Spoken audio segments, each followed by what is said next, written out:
Hey, hey, hey, hey, hey.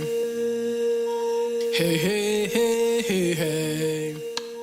I am not interested in spending my time doing things that are symbolic that won't make a difference, but I'm also not interested in spending my time in ways that aren't grounded in love. In the morning. Welcome everyone to The Seed, Conversations for Radical Hope, a Pendle Hill podcast where Quakers and other seekers come together to explore visions of the world that is growing up through the cracks of our broken systems. I'm your host, Dwight Dunstan.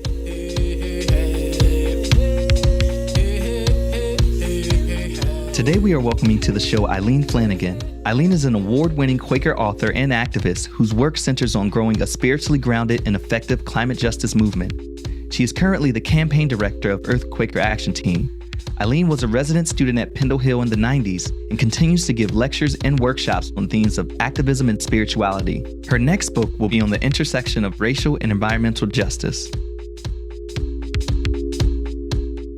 Welcome back, everyone. So delighted today to be joined by a dear friend, someone whose life and presence and the way that she moves through the world just deeply inspires me. I'm just so grateful to have Eileen Flanagan here with us on the podcast. And Eileen, we start every episode by just asking our guests, what is it like being them today? So I want to start there. What is it like being Eileen Flanagan today? Wow, what a question. I feel so blessed, really. I woke up to a little sound of rain and some green outside of my window and got to go to do work that I really believe in and have meetings planning exciting direct actions for the fall around climate change and justice issues. And then I got to come over here and talk to my friend Dwight. So I'm feeling very, very blessed. We often ask our guests to bring with them something that's just transformed them, moved them, inspired them in the way that they think about the world, think about their work in terms of bringing into fruition beloved community or a transformed world, a more liberated world.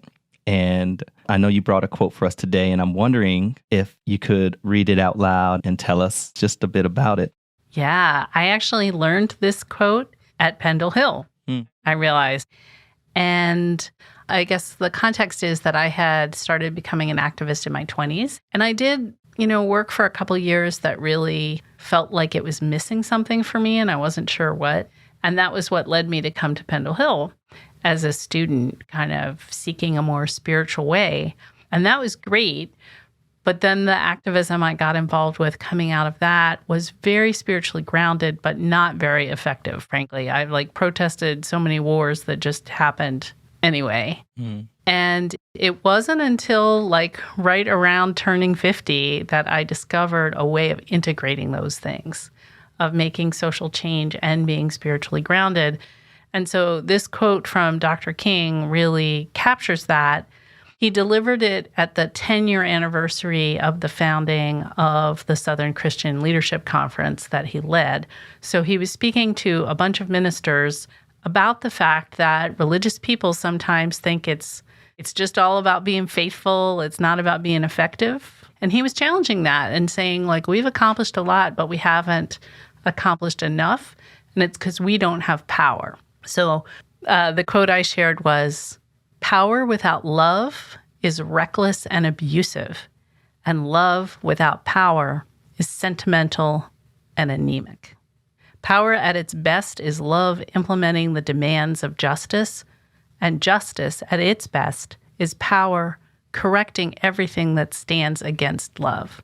So that quote just really crystallized something for me, especially that first sentence and the idea that love without power is sentimental and anemic. I was like, that's what all those peace vigils, that's why they were so disempowering. Why I started to feel like it didn't make any difference to be out there, because we weren't actually challenging power. We were just kind of demonstrating how we felt about war. But that's not the same as intervening in a way that can actually stop the war. Yeah. You said so much in there. You mentioned a monumental birthday, You just had another birthday. Happy belated birthday. Yeah. I don't know. For me, whenever a birthday comes around, there's a going inward for me. And then also there's like a new way that I feel like I'm viewing the world around me. So I'm curious, as you read this quote, if there's any new or fresh eyes you might be coming to this quote with in this moment. That's a really interesting question. I think the relevance of turning 60 for me is just I can't pretend that more than half my life is still ahead of me. You know? And so really feeling like I want to be making deliberate choices about how I spend my time. I'm not interested in spending my time doing things that are symbolic that won't make a difference. But I'm also not interested in spending my time in ways that aren't grounded in love. Partly because I think it's more effective, but not just out of effectiveness. You know, like there's a gazillion meetings I could go to tonight. Really? There, especially now with Zoom, there's literally an endless amount of things I could sign up for. And the things I want to sign up for are at that intersection of building love and power. Because I think we working at the grassroots really need both. I also feel called to really think about the love. How do we deeply root in love? I mean, King and others called it the will and the skill, this belief in transforming our society by embodying a deep love and a deep care for individuals and turning our righteous anger towards the systems and some of the bigger things, but also be skillful. And I know that you've been working on a book recently, and in many ways, you've been led to write this book. And so I'm just curious if you can talk a little bit about the leadings that you had around writing this book and, any learnings that you have had in just exploring that leading.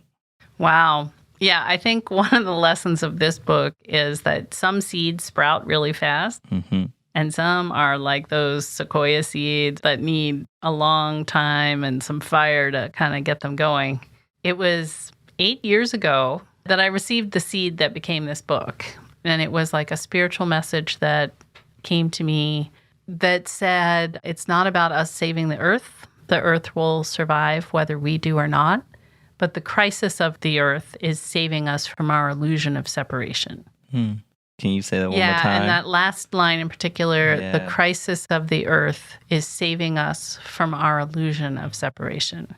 So the first layer that I heard in that message was around organizing. There had at that point been this new thing called the Cowboy Indian Alliance, where indigenous people and white ranchers in the American West came together to fight the Keystone XL pipeline. Something similar was happening in South Africa in anti-fracking. The white farmers and the landless peoples movement, which is like the people who are landless because the ancestors of the white farmers took the land, were working together to protect the Karoo Desert from Shell oil company that wanted to do fracking there. And I started hearing these little stories and glimmers of unlikely coalitions. And I just felt this like huge hope. Like, if we're going to beat Shell, we're not going to do it without coming together. And everybody needs to drink water and breathe air, and everybody has a place they love. So it makes sense to me that this isn't just an organizing strategy, that it actually has a very deep root, this like coming together to protect the land. And then after that, on the one hand, I heard all these amazing indigenous prophecies. It turns out there are lots of indigenous people who prophesized this very thing. And I also learned pretty quickly that all those stories are messy. You dig under the Twitter post and like those coalitions aren't easy, Right. So it was a few years later that I felt led, to use that term, to start doing interviews to write a book about this. And that has taken me all kinds of places. You and I went to Louisiana together and saw Norco, Louisiana, which was named for the New Orleans Refining Company, and the little black neighborhood that is right next to the chemical plant, next to the larger white neighborhood that's between the chemical plant and the refinery. And hearing the history of that land, which was old plantation land, and the pollution and all the stuff, like this little Black community actually won some big demands against Shell by organizing themselves and working with other people.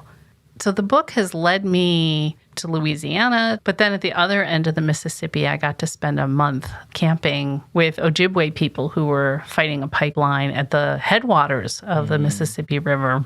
I got to go to India and the Navajo Nation and all these like really different places. Well, the amazing thing that happened this last year was I ended up getting hired by Equate, who I had volunteered with for over a decade, to work on a campaign against Vanguard, which is one of the biggest investment companies in the world, managing investments for people and putting a lot of that money into fossil fuels, deforestation, and things like that. And for our listeners who aren't aware, Equate stands for Earth Quaker Action Team, and they are a grassroots nonviolent action group that includes Quakers and people of many different diverse beliefs who are really working together to create a more just and sustainable future. So it turns out, Dwight, I don't know if I told you this, but Tell me. I had to take a little pause from writing the book. And at some point I realized every chapter of the book has a Vanguard connection. So biggest investor in coal in India, Vanguard.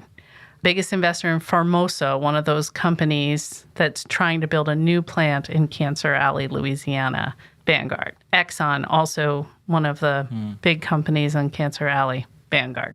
The company that built the pipeline through the Ojibwe territory. Like, it's wild. So I've kind of been joking, like, is that God? God sent me to all these places that knowing that they would have this Vanguard connection that will be a really good conclusion to the book? Or is that just like how much power Vanguard has, you know? Both and it might be both, right? I think it's a little bit of both. Wow. But on the spiritual level, I think a thing that relates to this seed metaphor you're working with in this podcast is something to do with right timing, because I kept feeling bad, like, oh, this book's taking me longer than my earlier books. What am I doing? You know, like all this kind of stuff. Why am I not done this damn book yet? But now with this Vanguard connection, it was like, oh, this book will be so much stronger because it wasn't published 2 years ago. Right. And I think like as a gardener, there is something about we need to water, we need to make sure we're getting the sunlight and, you know, all the things that plants need, that sometimes they just need time, you know? Yeah. No amount of wishing it can make that sprout happen faster than it's meant to.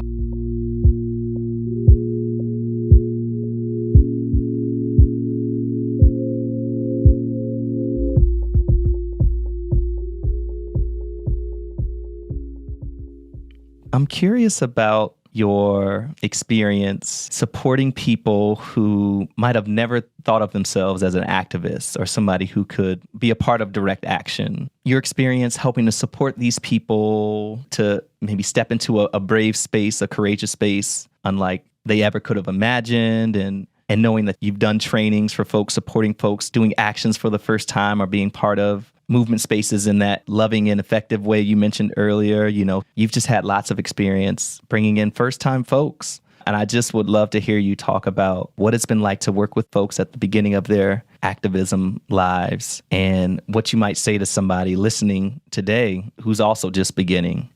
After Donald Trump was elected president, I started teaching online courses about this because I just felt this surge of people new and newly interested in doing more than they had done before. And so that was a really interesting moment. My first course, I think I had like 180 people in it on Zoom. But one of the things I think was helpful was giving people a big picture. So one of the tools I teach a lot is called the 4 roles of social change. And it's based on research about what works. And to say that there are different roles that are needed. Like, we need people who are helpers, who like feed the hungry and tutor the kids after school when the budget of the school was cut. We need people meeting those kind of direct needs, but we also need people lobbying and making phone calls to elected officials saying, hey, we need a bigger school budget, or we need housing for the homeless, or whatever. Most of us were taught to do those 2 kinds of things if we were taught anything about kind of social engagement. But the other 2 are also really important. One is the organizer role, which is really focused on bringing people together, building coalitions, and activating new people who haven't been involved before. And then the fourth role is called the rebel. The rebel's shaking things up. If you could do that in a way that's an advocate-y kind of way, using the tools of the system to make an impact. But the rebel interrupts the meeting. The rebel does civil disobedience or uses tactics that are not what power holders expect. And most of us were not trained to do those things at all. So that's the one that is the biggest challenge for most people to think about. And the way I talk about it is like, you need all the parts of the choir for some music to sound right. You cannot do the whole Messiah with just sopranos. You can't. And so find what role is most comfortable for you, but consider the possibility of playing a role that hasn't been in your comfort zone before. So sometimes I tell the story, actually, I was in the Pendle Hill Choir when it first started a million years ago. And the choir director said, just so you know, we have way too many altos and no tenor. So if it's in your range to play this other role, it would be a service to the community. And that's how I think about the rebel role. We're at a point in our society where we need more of that really brave activism. And it's not going to be everybody's thing. If you're a soprano, I'm not going to tell you should be singing tenor. But if it's in your range to stretch that way, actually, it's really needed. So here's an invitation to try something that is beyond what you think your range is. So that's sort of like when I'm giving people a soft invitation, because otherwise people can get very defensive. But I think we have a lot of fear, that's understandable. I mean, there's real fear about police and repression, but also social fear that we don't want to do the weird thing. We don't want to stand out. We don't want to be criticized. It's funny, when I taught at Pendle Hill, the Discerning Our Calls class, I always felt like the linchpin class was always the one on fear. And then I started teaching direct action, and it was the same thing. It was like, I need a whole week just on fear. Right. And how fear can come out as anger, or anger can be shielding some fear, but also the fear, it limits our imagination, what might be possible. When you're doing a training and somebody starts asking, where's the nearest bathroom? And that's a very legit question, as a woman over 60. But I've learned that there's a kind of question that is really about you're scared. Yeah. And so we need to tell you where the bathroom is, but we also need to take a breath, do some grounding and some other things. When the whole training gets taken over by everybody's questions, that's a sign about where the group's at. Yeah.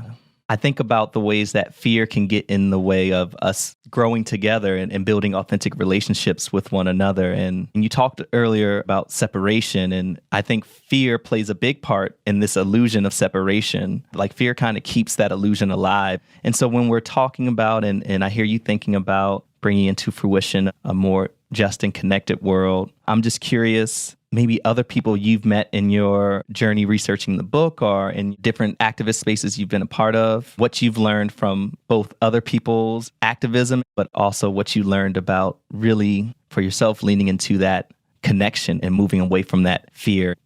I do think that fear and the illusion of separation are deeply, deeply intertwined. Just to take the example of the community I mentioned that we went to in Norco, Louisiana, the white community that was a block away from the Black community, they were so scared of their Black neighbors that they couldn't really hear the truth that they were saying.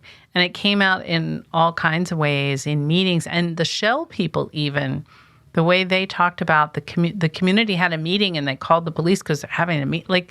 This is a bunch of old church ladies having a meeting. And the reaction was so out of proportion. And it's so clear how much that's rooted in racism and being taught to fear your neighbor. But I also think, fear of nature, fear of people around the world, wanting something from the United States to deal with climate change. There's so much fear that gets in the way. So in terms of things I've learned, a person who comes to mind is not so much an activist as a coach, a woman named Tara Moore. But I think she has a lot of tools that actually anyone can use. And one of the things she says is that whatever you're doing, if you're trying to play big in this world, you should have a fear toolbox. You should just figure out what are the things that help you to navigate fear, to kind of understand what you're worried about, to ground you when you're feeling afraid. And I just love that metaphor, whether it's song, whether it's prayer, whether it's walking in the woods before you do a scary thing. I think whether it's taking on that big project or doing a new kind of action or writing or running a meeting with diverse people who you don't know how they're going to feel about something, whatever that thing is, just reach into that toolbox. As we know ourselves, we know what can help us show up in the best possible way.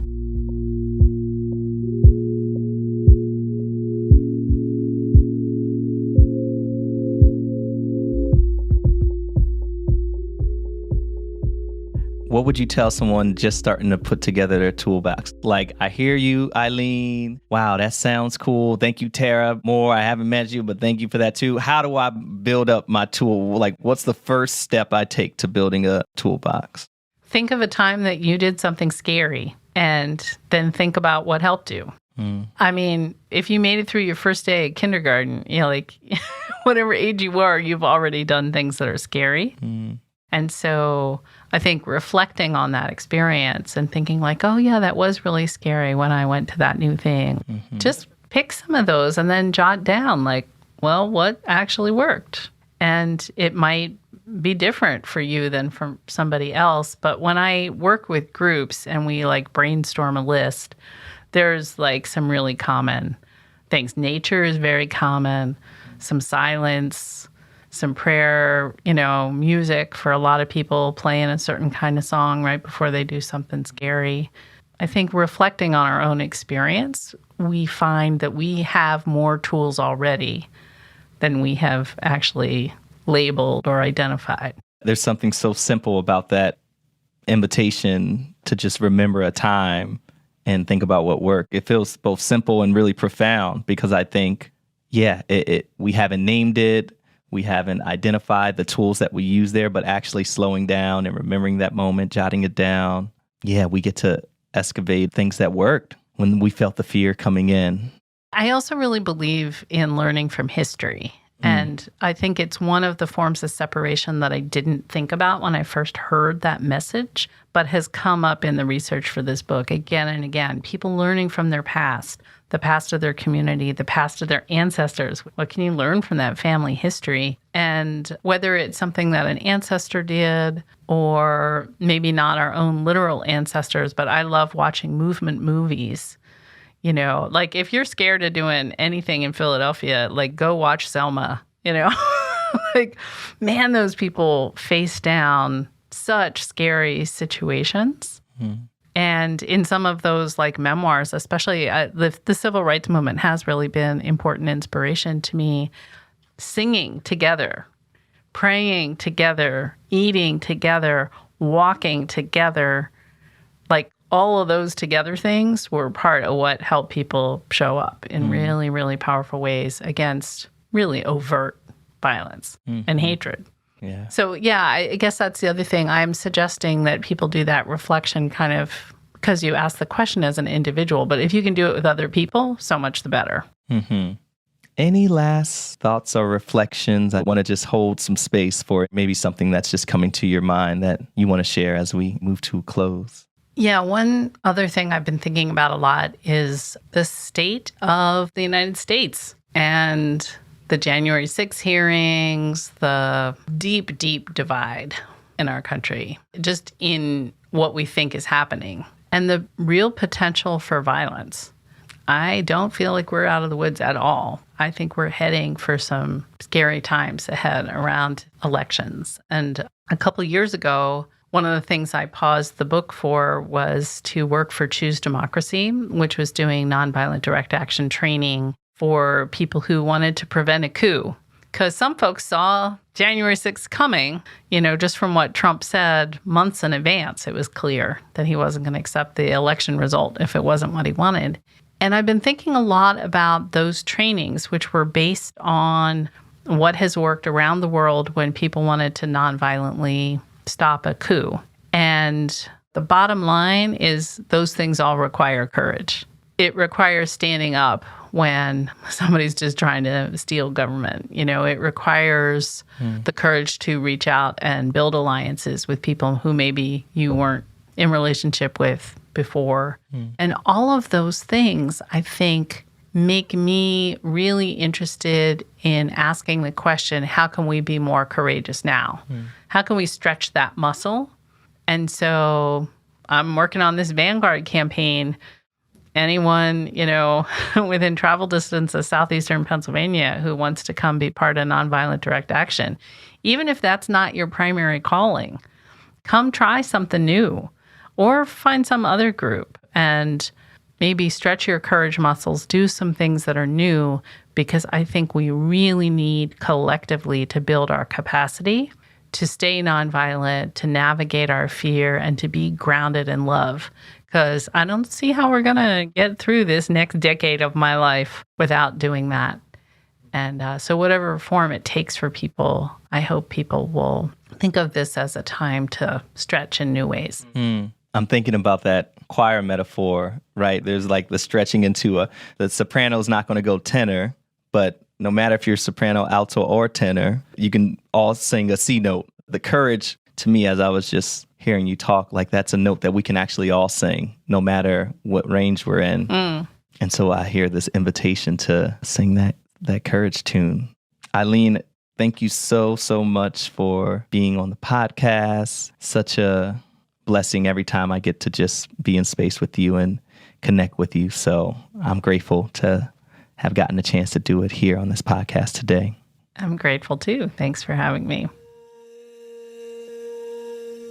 Hey, hey, hey, hey, hey. Hey, hey, hey, hey, hey. Pendle Hill is a Quaker center open to all for spirit-led learning, retreat, and community. We're located in Wallingford, PA, on the traditional territory of the Lenni Lenape people. Visit us at pendlehill.org. To learn more about Eileen's work, visit eileenflanagan.com. The podcast was produced and edited by Ariel Goodman with the support of Pendle Hill Education Director Francis Kramer and Education Associate Anna Hill. Our episodes were mixed by Leah Shaw Dameron. Our theme music is the I Rise Project by Reverend Retta Morgan and Bennett Kuhn, produced by Astronautical Records. If y'all are listening to these last 30 seconds, you made it to the end with us, and we would so love it if you could subscribe, rate, or review us wherever you get your podcasts. It helps us to keep planting those seeds. This project was made possible by the generous support of the Thomas H. and Mary Williams Shoemaker Fund.